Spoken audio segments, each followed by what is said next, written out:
નમસ્કાર મિત્રો, સ્વાગત છે તમારું મારી યુટ્યુબ ચેનલ ગુજરાત જોબ ગાઈડમાં. તો જે મિત્રો ફાર્મસીમાં એડમિશન લેવા માટે રાહ જોઈ રહ્યા હતા, એમના માટે સારા સમાચાર છે. એસીપીસી દ્વારા ડિગ્રી અને ડિપ્લોમા ફાર્મસી માટે 2026-27ની પ્રવેશ પ્રક્રિયા શરૂ થઈ ગઈ છે.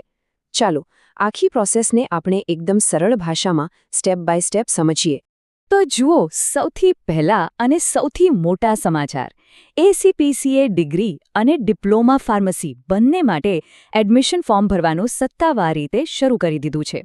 તારીખ ખાસ નોંધી લેજો, 6 એપ્રિલથી ફોર્મ ભરવાના શરૂ થઈ ગયા છે અને છેલ્લી તારીખ છે 15 જૂન 2026, એટલે છેલ્લી ઘડીની રાહ જોયા વગર ફોર્મ ભરી દેજો. હવે ફોર્મ ભરતા પહેલા સૌથી પહેલું કામ શું કરવાનું? તો કે આપણે લાયક છીએ કે નહીં એ ચેક કરવાનું અને કયા કયા ડોક્યુમેન્ટ્સ જોઈશે એ તૈયાર રાખવાનું. ચલો, તો એના પર જ એક નજર નાખી લઈએ. તો લાયકાત માટેની શરતો એકદમ સ્પષ્ટ છે.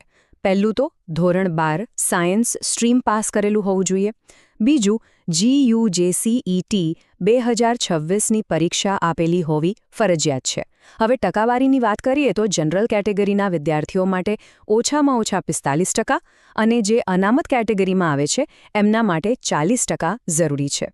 જુઓ, ઓનલાઈન ફોર્મ ભરતી વખતે કોઈ દોડધામ ન થાય એના માટે આ બધા ડોક્યુમેન્ટ્સની એક ફાઇલ બનાવીને પહેલેથી જ તૈયાર રાખવી.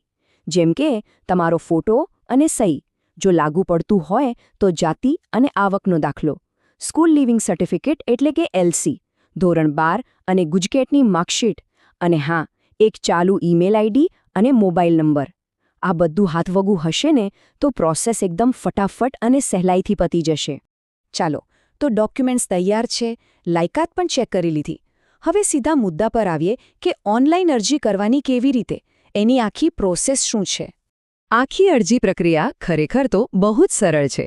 મુખ્યત્વે 4 સ્ટેપમાં વહેંચાયેલી છે. સૌથી પહેલાં ઓનલાઈન રજિસ્ટ્રેશન કરવાનું. એ પછી આપણે જે ડોક્યુમેન્ટ્સ તૈયાર રાખ્યા છે એ બધા અપલોડ કરવાના. ત્રીજા સ્ટેપમાં ઓનલાઈન ફી ભરી દેવાની. અને બસ, ચોથા અને છેલ્લા સ્ટેપમાં એપ્લિકેશન કન્ફર્મ કરવાની. બસ આટલું જ. અને હા, ફીની વાત કરીએ તો ઓનલાઈન રજિસ્ટ્રેશનની પ્રોસેસિંગ ફી છે ₹350.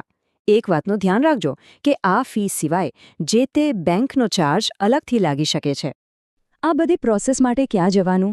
જુઓ, કોઈપણ પ્રકારની ભૂલ કે છેતરપિંડીથી બચવા માટે અહીં જે 2 ઓફિશિયલ વેબસાઇટ દેખાઈ રહી છે, gujarcpc.admissions.nic.in અને www.acpc.gujarat.gov.in, એનો જ ઉપયોગ કરવાનો આગ્રહ રાખજો. બધી જ સાચી માહિતી અને અપડેટ્સ તમને અહીંયાથી જ મળશે. સારું, તો ફોર્મ ભરવાની અને ડોક્યુમેન્ટ્સની વાત તો થઈ ગઈ, પણ આ બધું સમયસર કરવું એનાથી પણ વધારે જરૂરી છે. એટલે હવે આવે છે આખી એડમિશન પ્રોસેસનો સૌથી મહત્વનો ભાગ, ટાઈમલાઈન. એક પણ તારીખ ચૂકાય નહીં એ માટે આ વિભાગ પર ખાસ ધ્યાન આપજો.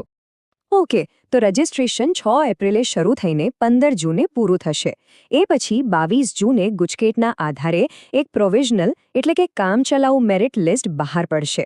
આ લિસ્ટમાં જો કોઈ ભૂલ જણાય તો તમે સુધારા માટે રજૂઆત કરી શકો છો. અને બધા જ સુધારા વધારા પછી 27 જૂને ફાઇનલ મેરિટ લિસ્ટ જાહેર થશે, જેના આધારે જ આખી એડમિશન પ્રક્રિયા આગળ વધશે. ફાઇનલ મેરિટ લિસ્ટ પછી 22થી 25 જૂન સુધી મોક રાઉન્ડ માટે ચોઇસ ફિલિંગ થશે. હવે આ મોક રાઉન્ડ એટલે શું? તો એ એક પ્રકારનો પ્રેક્ટિસ રાઉન્ડ છે. એનાથી તમને આઈડિયા આવશે કે તમારા મેરિટ પર કઈ કોલેજ મળવાની શક્યતા છે. એનું રિઝલ્ટ 27 જૂને આવશે. એના પછી તરત જ 27થી 30 જૂન સુધીમાં ખરો રાઉન્ડ એટલે કે રાઉન્ડ 1ની ચોઇસ ફિલિંગ કરવાની રહેશે. એનું એલોટમેન્ટ 2 જુલાઈએ આવશે અને એડમિશન કન્ફર્મ કરવા માટે 2 થી 6 જુલાઈની વચ્ચે ટોકન ફી ભરી દેવાની રહેશે. હવે વારો આવે છે રાઉન્ડ 2નો. એની શરૂઆત 20 જુલાઈએ રિવાઇઝ્ડ મેરિટ લિસ્ટથી થશે. આ લિસ્ટમાં નીટ કે JEEના પરિણામોને પણ ધ્યાનમાં લેવામાં આવી શકે છે. બીજા રાઉન્ડ માટે ચોઇસ ફિલિંગ 20 થી 23 જુલાઈ સુધી ચાલશે અને એનું એલોટમેન્ટ 25 જુલાઈએ જાહેર થશે. આ રાઉન્ડમાં એડમિશન કન્ફર્મ કરવા માટે ટોકન ફી ભરવાની તારીખો છે 25 થી 28 જુલાઈ. અને હવે આપણે આવી ગયા છે એકદમ છેલ્લા તબક્કામાં. રાઉન્ડ 3 માટે ચોઇસ ફિલિંગ 30 જુલાઈથી 2 ઓગસ્ટ સુધી કરી શકાશે અને એનું ફાઇનલ એલોટમેન્ટ 4 ઓગસ્ટે આવશે. જે પણ કોલેજ મળે ત્યાં રિપોર્ટિંગ કરવાની છેલ્લી તારીખ 8 ઓગસ્ટ છે. અને યાદ રાખજો, કોઈ પણ સંજોગોમાં એડમિશન મેળવવાની છેલ્લી તારીખ 15 ઓગસ્ટ 2026 રહેશે. તો મિત્રો, આ હતી આખી ટાઈમલાઈન. પણ જતાં પહેલાં કેટલીક ખૂબ જ અગત્યની બાબતો છે જે આપણે બધાએ ધ્યાનમાં રાખવી જરૂરી છે. ચાલો એના પર પણ એક નજર કરી લઈએ. જો 3 વસ્તુ મગજમાં બરાબર ફિટ કરી લેજો. પહેલું, અહીંયા આપેલી બધી જ તારીખો કામચલાઉ છે, એટલે કે ટેન્ટેટિવ છે, એમાં ફેરફાર થઈ શકે છે. બીજું, કોઈ પણ નવા અપડેટ કે ફેરફાર માટે હંમેશા ઓફિશિયલ વેબસાઇટ જ જોતા રહેવું.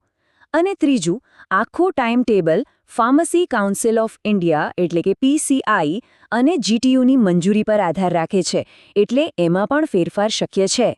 મિત્રો, દરરોજની સરકારી અપડેટ્સ સૌથી પહેલાં મેળવવા અમારું ટેલિગ્રામ ગ્રુપ જોઈન કરો. લિંક ડિસ્ક્રિપ્શનમાં છે, હમણાં જ જોઈન કરી લો. તો મિત્રો, આ હતી સંપૂર્ણ માહિતી. જો તમને આ માહિતી ઉપયોગી લાગી હોય તો વિડીયોને લાઇક કરો, મિત્રો સાથે શેર કરો અને ચેનલને સબસ્ક્રાઇબ કરવાનું ભૂલશો નહીં. મળીએ ફરી એક નવી સરકારી ભરતી સાથે. જય હિન્દ, જય ગુજરાત.